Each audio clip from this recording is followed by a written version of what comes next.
Hello everyone, welcome back to Recap. I'm Christina. Today, I'm going to talk about the psychological thriller film called Intrusion. Let's enjoy until the end. Therapist Mira and her husband architect Henry Parsons have recently moved into an isolated ultra-modern house in Corrales, New Mexico, which Henry designed and built. One evening, they find their house broken into, although the only items stolen are a laptop and their cell phones. A few days later, Mira is waken up by a rattling noise and finds the power out. Henry goes outside to check the generator and he finds that his generator's wires have been deliberately cut by someone. Spotting flashlight beams inside, he realizes that intruders have returned. He discovers Mira tied up inside the house and releases her. Then Henry goes downstairs and wants to find out who has actually broke into his house.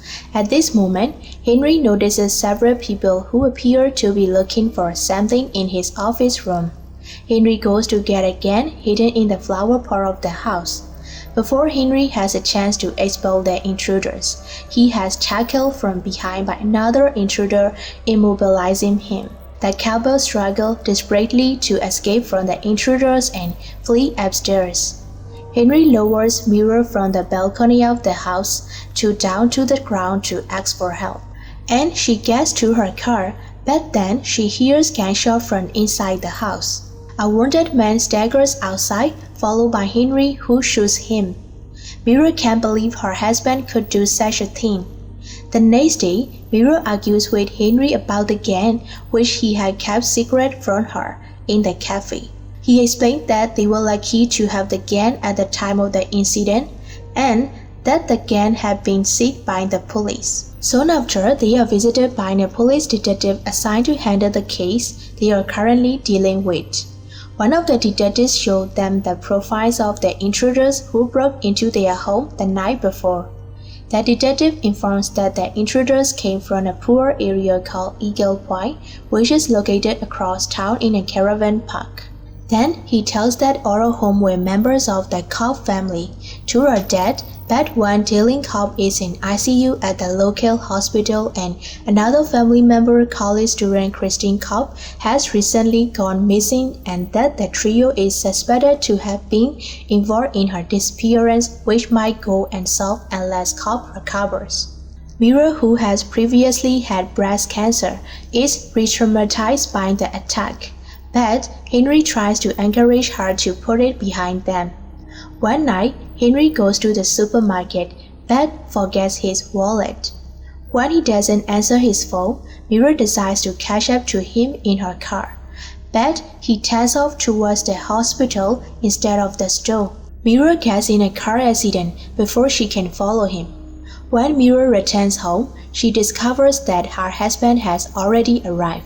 Mira explained that she was in an accident recently and that her car is currently being repaired at the garage.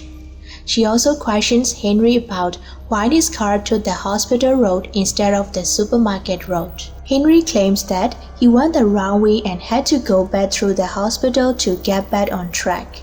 Mira borrows Henry's car to get to work and learns that the surviving intruder died the same night she saw Henry go towards the hospital. Suspicious, Mira finds the Cobb family address in the GPS on Henry's car. She then rushes to an address which is the recent place her husband visited. We've also mentioned before that this place is a poor area called Eagle Point, which is where the intruders came from. Soon after, Mira manages to find the house where the intruders are staying. She also discovers a letter with Dylan Cobb's name written on it, as well as a key in the parked car. The house appears to have been empty and uninhabited for a long time.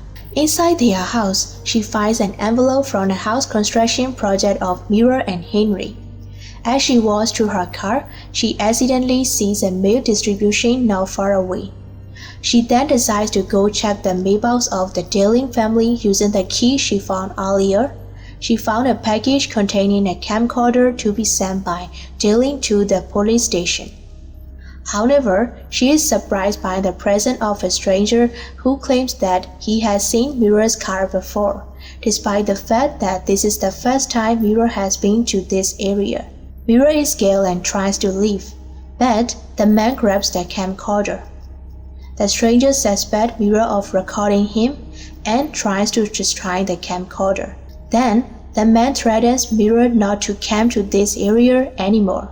At home, Mirror finds the camcorder is broken and won't play the tape, so she orders a new one. She then walks into Henry's office and checks every corner of the room one by one. Finally, she finds a USB drive with photos from the construction of their house, which showed that Dylan Cobb worked on the house and that Christine Cobb visited the site.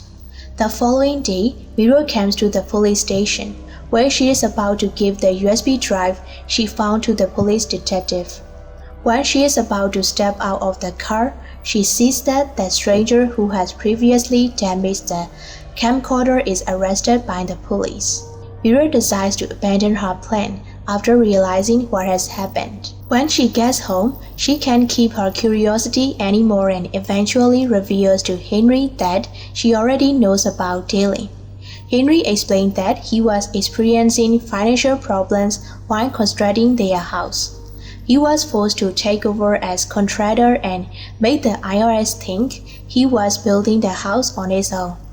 But in reality, he has hired many workers including Dylan to construct the house. One day, he was forced to fire Dylan after witnessing Dylan mistreat toward his daughter Christine. Plus, it happened on the day her picture was taken. After the incident, Henry was forced to pay the hush money to Dylan because Dylan had found out about his fraud. In the end, he was forced to stop his payments to Dylan because he couldn't afford it. He also believed that Dylan is only using the issue of her missing daughter to break into their house, despite the fact that he only wants to take revenge on Henry. Mirror is reassured by Henry's explanation and forgets about the videotape. In the afternoon, just as Mirror is about to leave work for the day, she receives a package from a courier. And the package contains a camcorder that Mirror had ordered just a few days ago. Soon after, they hold a housewarming party. While Mirror is cleaning the dirty dishes on the table, she catches sight of the news report about the stray man who had threatened her before. He had no involvement at all with Dylan's daughter's disappearance. She secretly moves the flash disk from the damaged camcorder to a newly bought camcorder. On it, Dylan says he believes Henry was involved in Christine's disappearance. He described going to Henry's house with his dog, which parked near Henry's office as if recognizing a son. After hearing all the explanations, Mirror immediately rushes into Henry's office, looking for any hints like what Dylan said in the recording. She then opens the documentation of her house plan, and she discovered that there is a hidden room behind the wall in her husband's office. Mirror finally finds a button behind the box to open the hidden room. She then presses the button and a secret door behind her starts to open. She finds Dylan's daughter Christine chained to a chair and realizes that the rattling sound in the house was her chains banging on the pipes. Henry arrives before Mirror can free her. She tries to phone for help, but Henry overpowers her and ties her up. Henry explains to Mirror why he's doing all of these crazy things. It turns out that he only wants to have a child, but this will not be possible due to Mirror's infertility. As a result of the cancer she has suffered, he had just planned on having a child with Christine, and after Christine's child is born, he would immediately kill Christine. After that, he will live with Mirror and the child as if they are a normal family. Then, Henry goes out of the room, telling all his guests to go home, because he was inebriated and has fallen asleep. Mirror managed to break free and release Christine. Henry returns to the basement as they are trying to escape and a chase ensues. Henry knocks out Mirror and drags Christine back downstairs. Just as he is about to kill her, Mirror hits Henry in the head, killing him. Finally, Mirror and Christine are able to get out of the house safely. At the end of the film, Mirror transports her belongings and moves out of the house. Thank you so much for watching. Please click on the red subscribe button and press the bell icon. That way, you will know every time a new video is uploaded. See you in the next videos. Bye bye.